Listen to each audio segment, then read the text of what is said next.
Hi guys, it's been a while. So we have actually decided to do at least 4 videos for our English viewers from this month onwards. So hope to serve you in that way. So this video is actually one of my personal favorite because I'm going to share 3 Japanese concepts to make your life more meaningful and to find a better purpose, better energy, more insights and more fulfillment in your life, regardless of what you do, whether you're a corporate leader, whether you're an entrepreneur, whether you're in between jobs, whatever you do, whether you're a spiritual practitioner, yoga teacher, whatever. If you incorporate these 3, what's going to happen is now we go through different phases in life. One of the things that I've seen is that we all actually come to certain phases that we feel frustrated, disappointed about ourselves, about our lives, about our circumstances. So if you incorporate these 3, this is actually a remedy for you to not be frustrated, but actually happen the other way around, do the opposite, where you actually become happy and fulfilled in your life on day-to-day life. So let's crack on.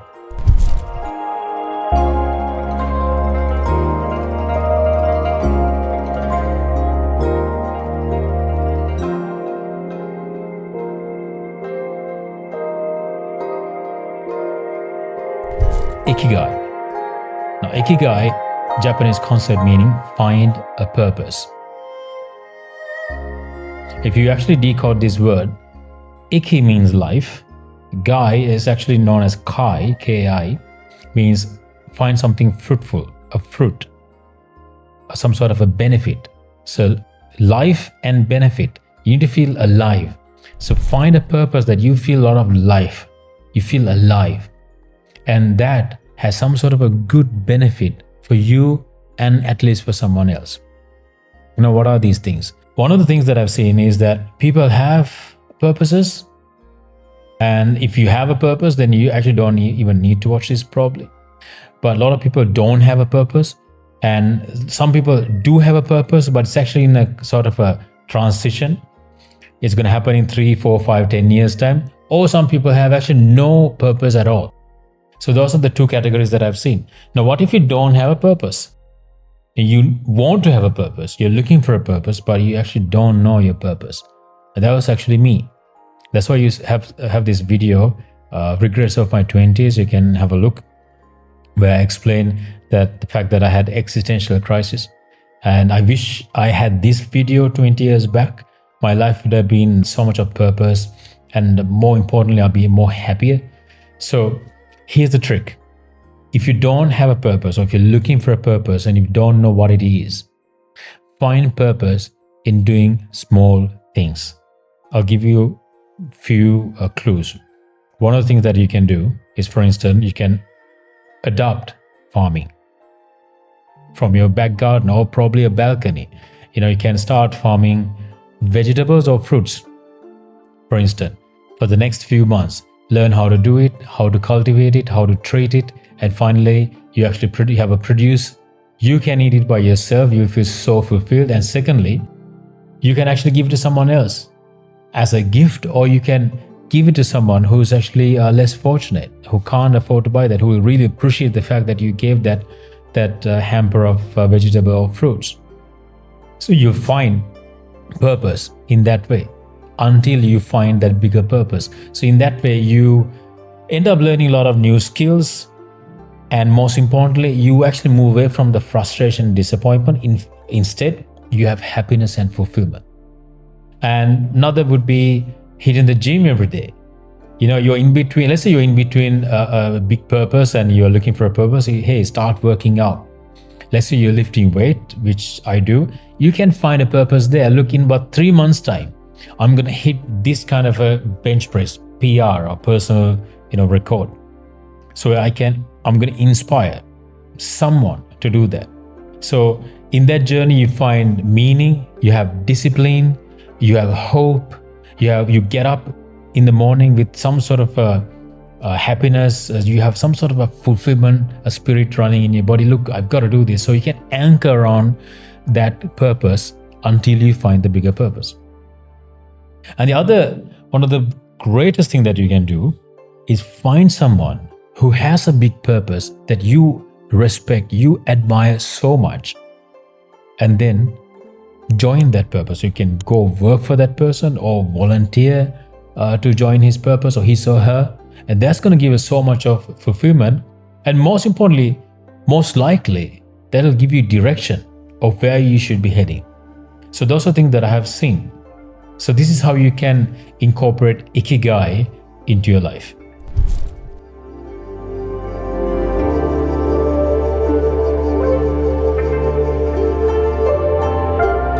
Second concept is Kaizen. Now, Kaizen meaning focus on small incremental changes or incremental improvement. Once you have a big purpose set, it's very important that you actually incorporate this lifestyle straight away, because what happens is that a lot of people out there, they think, okay, you know what, I have this big purpose and they haven't done anything about it. Let's say, for instance, one of my common examples is that you want to be a great orator. You want to learn how to speak well.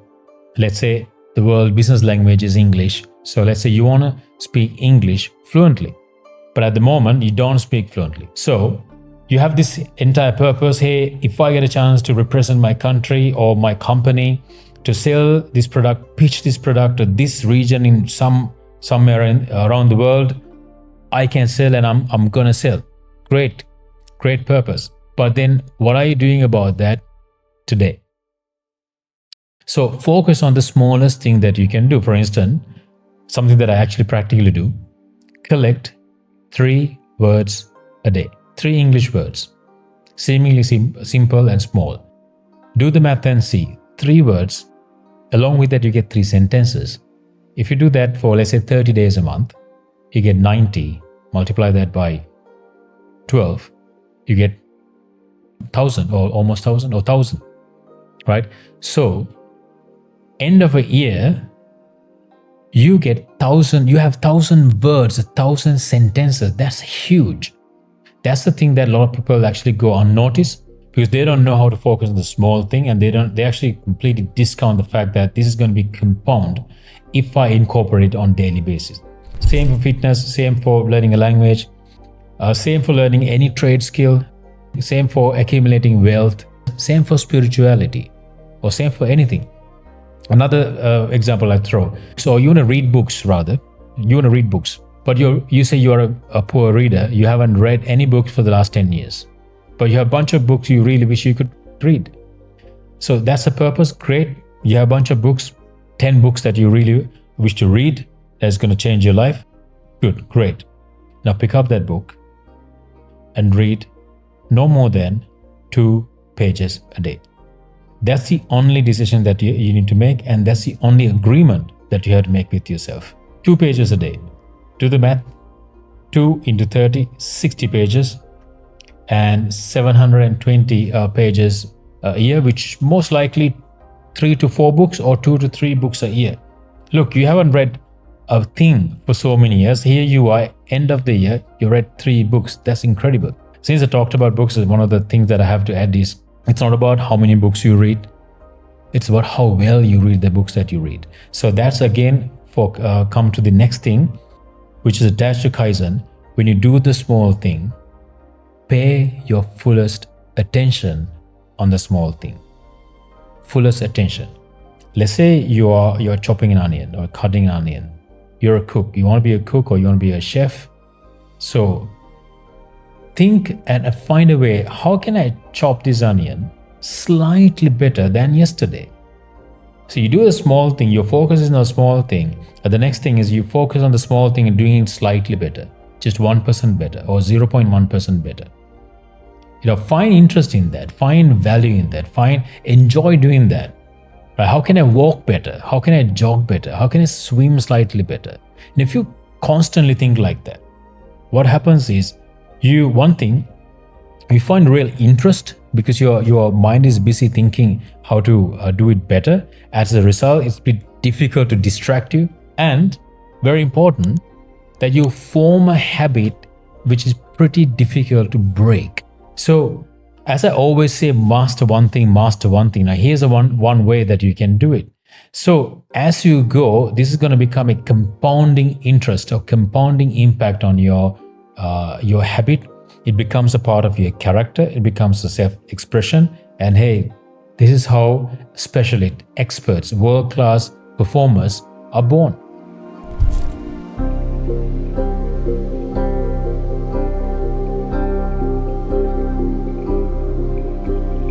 Wabi Sabi. Now, Wabi Sabi is actually directly comes to this Japanese concept from Buddhism, the Buddhist philosophy.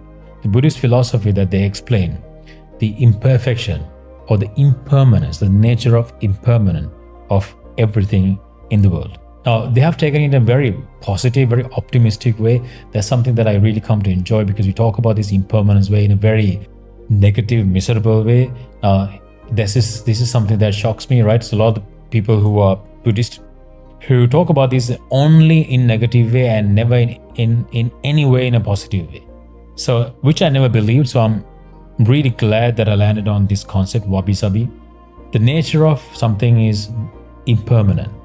So when you're how to basically abstract into your life is that this whole nature of impermanence, that when you are getting ready or preparing to do something, let's say you want to launch a product or launch a service, or you want to start something, do it badly. Remember in my one of my videos where I talk about discipline, I said do it badly. If you want to start a new habit, a new skill, start badly. That actually directly coming from this Wabi Sabi philosophy. Imagine if a child decided, I'm going to do it perfectly. This walking thing, I'm going to do it so perfectly. So I'm going to wait till I know how to do it perfectly. What's going to happen to the child? He'll never walk. He will start badly, start crawling, start standing up, falling down countless times, crawling, kneeling, and eventually walking wobbly, getting off balance with simple steps, and pick it up again. So this is how you should be looking at developing any habit. Now let's say, okay, you're not a novice, you're not a newbie, you have gone on a certain length on this skill. Now how does it apply to you? Now a lot of people who have accumulated a lot of knowledge and a lot of insights, what happens is this insight and experience itself stand in the way, because they have so much of probability theory before them.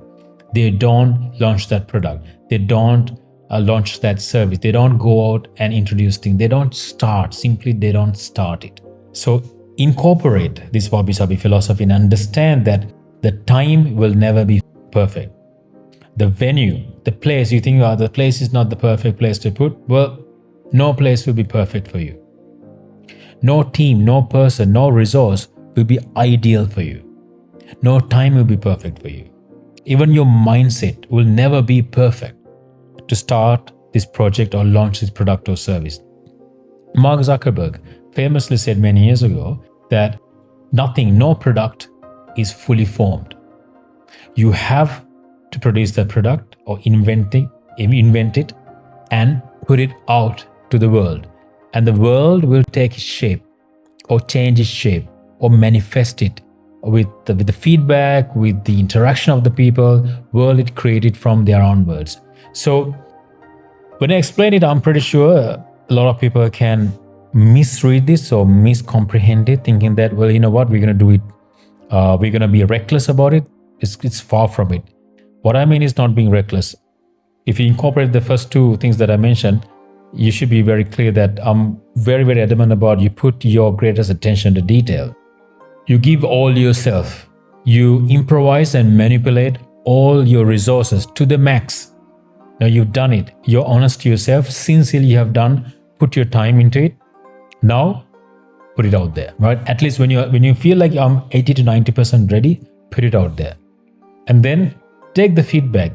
Be open, and people will criticize. The constructive criticism, take it on board and change the product or services right away. So this is how we can do it. A lot of people I know, a lot of entrepreneurs I know, even a lot of veterans out there, they have this great business concept.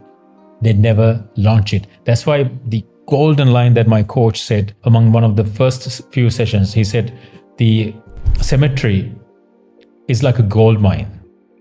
gold mine full of billion-dollar ideas, never capitalized. Millions of people could have been entertained with the songs that they never written, the books that never published, entrepreneurial ideas that never actually invented because of this problem.